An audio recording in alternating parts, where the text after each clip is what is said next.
ওই যে মানুষ একটা কথা বলে না, কুত্তার ল্যাজ কখনো সোজা হয় না। আমরা মেয়ে মানুষ বিধায় আমাদের কত পাওয়ার।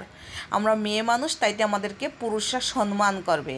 এই এই সুযোগ সুবিধাটা নিয়ে আমরা মেয়েরা কত বড় জঘন্য কাজ করে বেড়াইতেছি সেটা বলার বাহিরে। আজকে এই 1-2 দিন আমাকে আমার ভিউয়ার্সরা এত এত মেসেজ, এত এত কমেন্ট করতেছে লাইলা মামুনের সম্পর্কে প্লিজ আপু আপনি কিছু বলেন, আপনাকে আমি রিকোয়েস্ট করতেছি।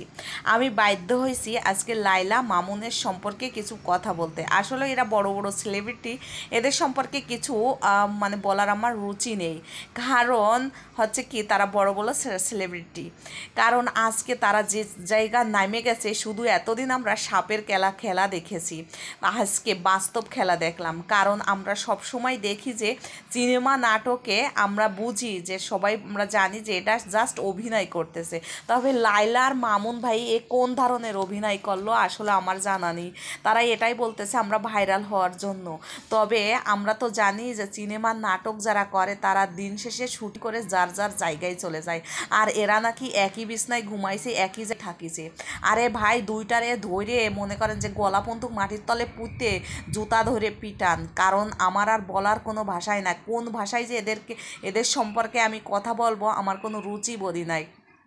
আসলে আমার কোনোই মন মানসিকতা ছিল না। এত ইনবক্সে শুধু লাইলা মামুনের সম্পর্কে আপু কইছে কথা বলেন, যেহেতু আপনি মেয়েদেরকে নিয়ে কথা বলতেছেন, যারা আমাকে উল্টাপাল্টা মেসেজ করে যে সব মেয়েরা কি সমান, আর আপনিও তো মেয়ে মানুষ, সব মেয়েরাই কি সমান, এই প্রশ্নটাই হয়তো বা 100 জনের ভিতর 95 জনই বলে যে হ্যাঁ আপু আপনার কথাগুলো রাইট, আর হয়তো বা 3-5 জনের ভিতর 2 জন লেখে সব মেয়েরাই কি খারাপ, আর 3 জন লেখে যে হ্যাঁ আপনিই খারাপ।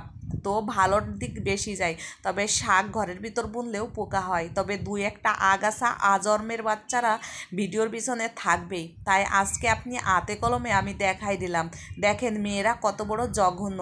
আর দ্বিতীয়ত কথা হচ্ছে, একটা অবিবাহিত মেয়ে হলে ঠিক ছিল। লাইলার আগে নাকি 2টাও বিয়ে হয়েছে, তাও ভালো একটা ফ্যামিলিতে।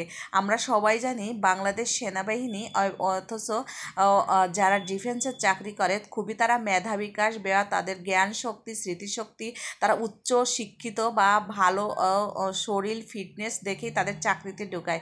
সেই সব পুরুষদেরকে, সেই সব ছেলেদেরকে সে ধোঁকাবাজি দিয়ে, এমনকি তার 2টা ঘরে বাচ্চাও আছে। আরে ভাই, 1 দিন 2 দিন 6 মাস সংসার করলেই তো বোঝা যায় পুরুষের ভিতরে কি আছে। তারপরে সে 1টা না 2টা বিয়ে করছে, বিয়ে করে 2টা সন্তানও আছে, তারপরে একটা দুধের বাচ্চার সাথে আসলেও পাপের কথা বলতে হয় না, মানুষ বয়স কি।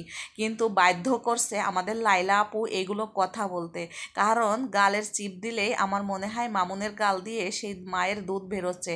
আর সেই দুধ খাওয়া বাচ্চার সাথে একটা লাইলা, আমার মনে হয় 40+ 45+ বয়স হয়ে গেছে, সেই বাচ্চা 18 বছর বা 16 বছরের ছেলের সঙ্গে কিভাবে তার রুচি বোধ হয়। যে মানুষের রুচি বলতে কিছু নাই বা তার ব্যক্তিত্ব বলতে কিছু নাই, সেই সব মেয়েদেরকে নিয়ে আমার কথা বলার কোনো রুচি নাই। হয়তো বা তার টাকা পয়সা ধন দৌলত থাকতে পারে, কিন্তু 2টাকেই আমি মনে করি যে জেলখানায় বা হাজতে নিয়ে তাদের কঠিন শাস্তি দেওয়ার ভালো, কারণ ওদের জন্য আমাদের সমাজটা আরও নষ্ট হচ্ছে।